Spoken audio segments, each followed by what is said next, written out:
Guys and dolls, Freedom Dad here outside the court with a young man called Martin. Now, Martin is going to tell you what he's been done for, what he's been, his charges and the guilty now. You pled guilty. Yes, You yes. he's pled guilty now, so he's going to tell you exactly what he's been charged with and what he pled guilty for. I've been charged with rioting, riotous behaviour, riotous assembly, obstructing police, uh, theft of police handcuffs, 11 different charges. So Yeah. I'm here today to support Glenn Kane because he's a good friend of mine. And I'm from Ballymena all my life, and I know what's going on in Ballymena with the mass immigration and the rumours and what they're up to in Ballymena. So they're Yeah, right. So I'm no, because at the end of the day, what I want people to understand is that this man's from Ballymena. He's lived in Ballymena, and I want people to understand what happened, why men went out on the streets and rioted, what happened to the men that went out on the streets and rioted, who these type of men are, and where they come from. You know, that's the kind of thing that we should be looking into. I'm not here making excuses, and he's not certainly not here looking sympathy. You know, he's just wanting the truth to be told. And like I say, if you want the truth to be told, come and speak to Freedom Dad. I will give you the platforms where other people won't. You know, and this is the truth and the facts of what's going on in Ballymena. So can you tell me? I'm just going to ask you questions to build up to what actually happened on that night of the riot. So what you've been you're from Ballymena and you're like me, you've been brought up in the trouble. yes, yes, yes. I've been brought up and I've had trauma in my life and that. But I have 5 kids. I've got 4 sons and a daughter and 2 granddaughters, and I'm worried not about our generation, but the next generation to come behind us. It's going to get worse, if you know what I mean. Yeah. And Basically, that's what I do. I'm bringing things to you that you wouldn't normally see, and like I say, we're men cut from the same cloth. Okay, you know my story, you know what I've been through, and like I say, you've been through the troubles, you've experienced the troubles, you've been in the prison and all that. There's nothing major, nothing, no burglaries or nothing dodgy and all that. But you've been involved in the troubles, you've seen a lot, and you've had to deal with a lot. And mentally, how's that make you feel? it's tough. Yeah. Yeah, and it's just the next generation I'm worried about more than anything because I know what's going on in Ballymena. Yeah. So on top of everything that we deal with, coming through the troubles and what we've seen and been through, we've now got this fear of what we see in England, which is a genuine fear, obviously, and what we see in Ireland. So this is the thing. It's the people with mental health that seem to suffer the most, I believe, because they're already worried. You suffer with anxiety. We suffer from anxiety, and it builds up a fear that it can be overwhelming. So let's start off first of all. What happened? You were out. No, let's tell me what. First of all, tell me what's going on in Ballymena. Why did so many people come out onto the streets? Right. First of all, and why did so many people riot for so many days? Because it wasn't because there was kids out there that just wanted to have fun, but there was an awful lot of angry men out there. Why were they so angry? They were so angry because there was stuff happened in Ballymena before, the sexual assaults on them young girls, and it was brushed under the carpet.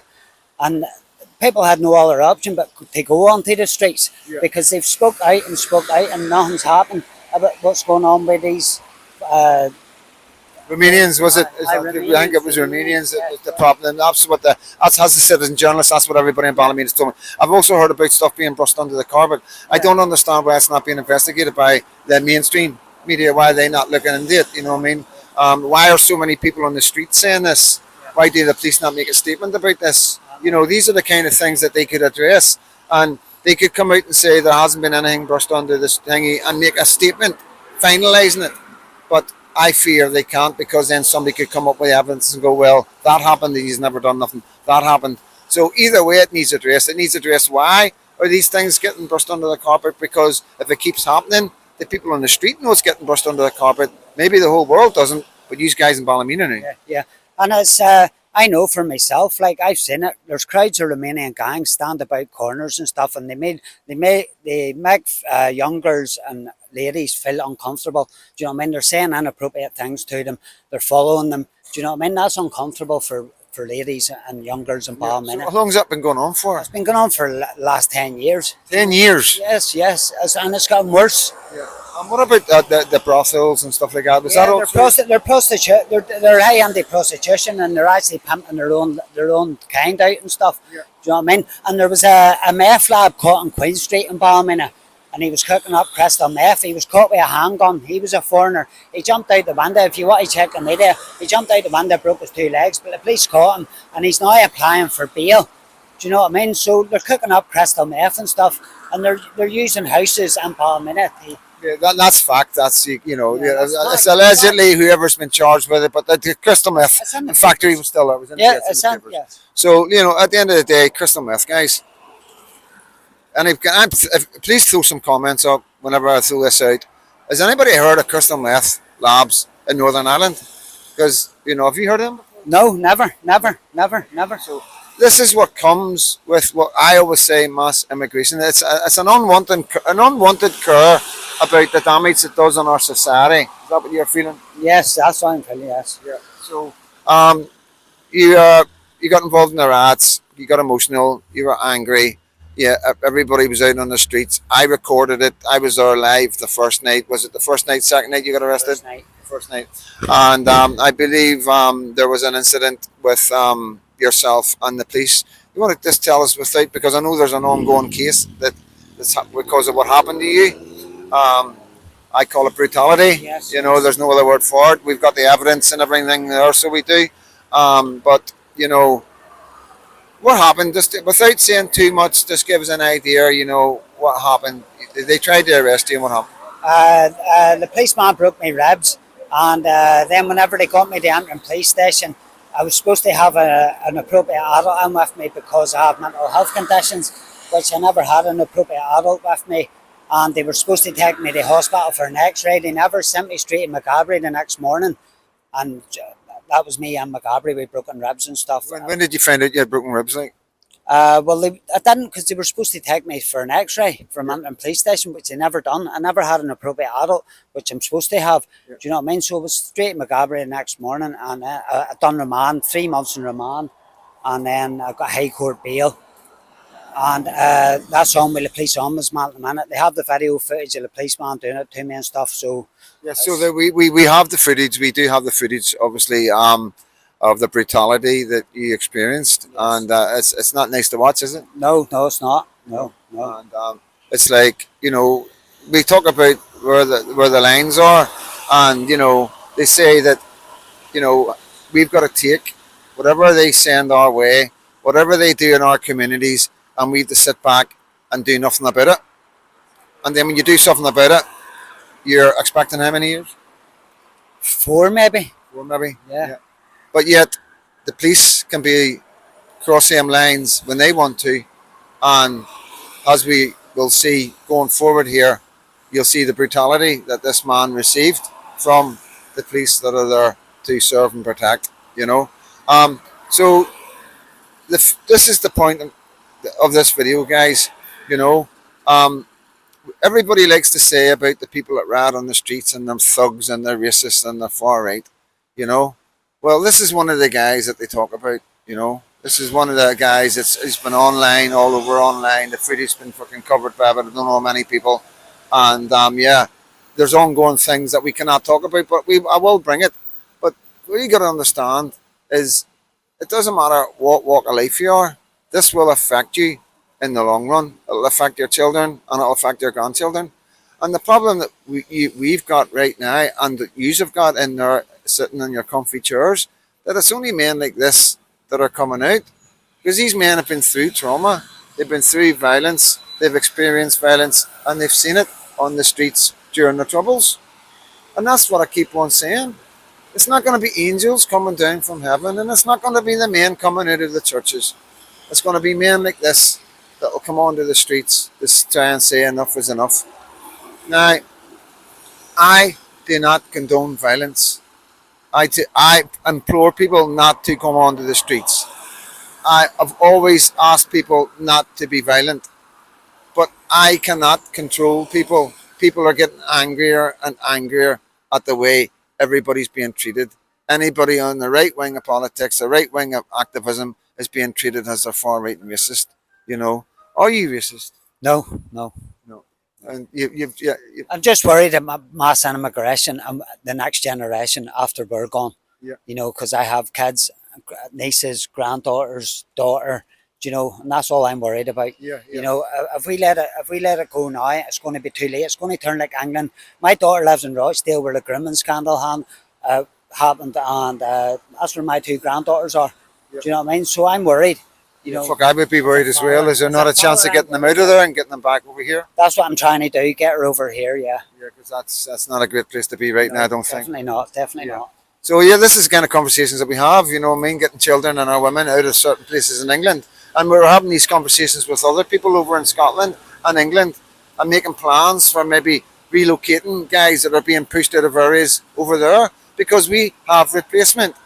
Birmingham has been replaced. Leicester isn't far behind it. London is gone, you know, and there's problems coming. Big problems. You know, you've seen Danny Tomo's, you know, there's another demo I believe being planned by Tommy. You know, people are rising up, people are speaking up, and things are changing really rapidly. And like the government need to get a grip of this. You know, they got to understand that these men came out onto the street because of an illegitimate government that let people into our country who shouldn't have come in here, whether they're in illegally or they're in illegally or legal. The thing is that they came in through an illegitimate government that are traitors to the people of all our countries. The same in Ireland. And whether they come through Ireland or they come through the mainland, they're ended up in Ballymena. And they've terrorised that wee city, that wee town, for over 10 years now, they're saying. And this is the stories I'm hearing after and after. And I could bring you a squeaky clean, amazing person that has connections with the church standing here right now, telling you exactly what he's telling you. But that's not what it's about. You know, it's about bringing you the truth and the facts, no matter how it looks, you know. This is real life. This is happening in Belfast. These are the men that went out on the streets to say enough was enough in Northern Ireland, in Ballymena, because of what they've seen. And there's still cases ongoing that we can't talk about, you know. And it was never addressed because of the fear to admit that diversity isn't working, the fear to say that we've made a mistake, and the fear of Islam that's coming right after the wave that we're already getting. They're laying in the bed, as we've seen in England 15, 20 years ago, for a push of Islam, as we see in our hotels. Majority of Muslim young fighting AIDS men. That's the next wave coming to Northern Ireland, I believe, and what I hear on the streets. And people are worried. And people have been through the troubles like him and like me, and people who suffer with complex PTSD, like the hundreds of thousands of men and women in this country, because of the conflict, are getting very angry right now. Both Protestants and Catholics. Just one thing. So, what's the situation with Protestants and Catholics in Ballymena right now? To be honest, they see the riots in Ballymena that happened.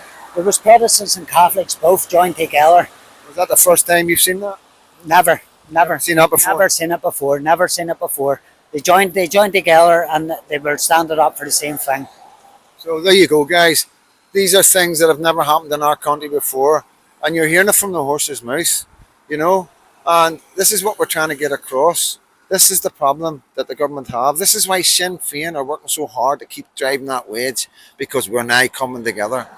We're now coming together because we realise we're not that different. We're not that different.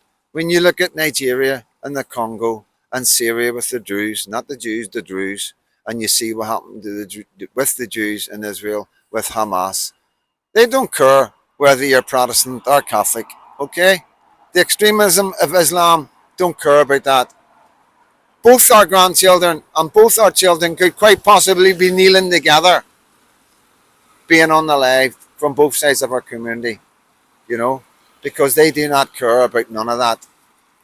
It's one religion, and that's Islam, as far as the extremism of Islam is concerned. And we know they are active and they are building and they are moving. The brotherhood growing, the Muslim brotherhood's growing. We see Muslim men gathering dressed in black with mass and en masse. We've seen it over the last 10 years where with Tommy Robinson demos where the police have escorted masked Muslim men, hundreds down towards an area where it wasn't Muslim, and then they would start throwing bricks and all sorts at women and children who had gathered to see Tommy Robinson. That happened a long time ago, guys. It's not that wasn't yesterday. So this has been going on for a wee while, and we don't want it coming to here. We're not saying that we're in trouble here. We can hold our own still, but what we're saying is we need to make sure it stops. Our government need to know the feelings of the street, and that's all Freedom Dad does, is try and bring the platforms for anybody to pass on to anybody in any position to say, listen, there is guys out there talking to people on the streets. Things are changing. Protestants and Catholics are coming together. People are getting angry, and you need to stop this madness. You need to stop this madness. Bring our own doctors and nurses back. Pay our own people the jobs that we don't want to do. The right money, so we'll do it. We want to clean toilets for a minimum wage. We don't want to stand at security for a minimum wage.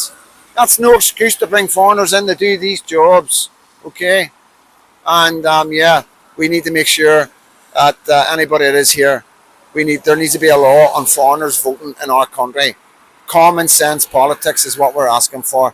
I just want to say, mate, thank you so much for being, as always, so brave, speaking out, speaking up, and the papers are going to say whatever they're going to say, but you're here saying yourself how you feel. I'm telling them who you are, what you've been through, mental health, how it all works, what makes people get angry and get out on the streets. And did you take any pleasure in what the people will say, destroying your own area? Did you take any pleasure? No. How sad do you feel that this got to this stage? Well, it's got the last days because the people of Ballymena thought that they had no other way of, speaking out. They've tried everything, and that some people maybe saying violence was the only way, but it's not the only way. But that's how people are feeling, because the politicians aren't listening. Yes. Sinn Féin keep on pushing the Hamas Palestine thing, and it's scaring us as Protestants, Unionist loyalists. Yeah. Listen, mate, thank you so much. Right. Thank you so much, mate. Come on. So there you go, guys. That's what's going on. That's what happened in Ballymena and the rats. And I'm going to be bringing other stuff. I'm going to have a wee think about what I can add on to this. Obviously, there's an ongoing case going with one of the officers that was involved in the brutality that this guy received. And all I can do is I hope that whenever it comes to his sentencing, and I want to make this clear as well.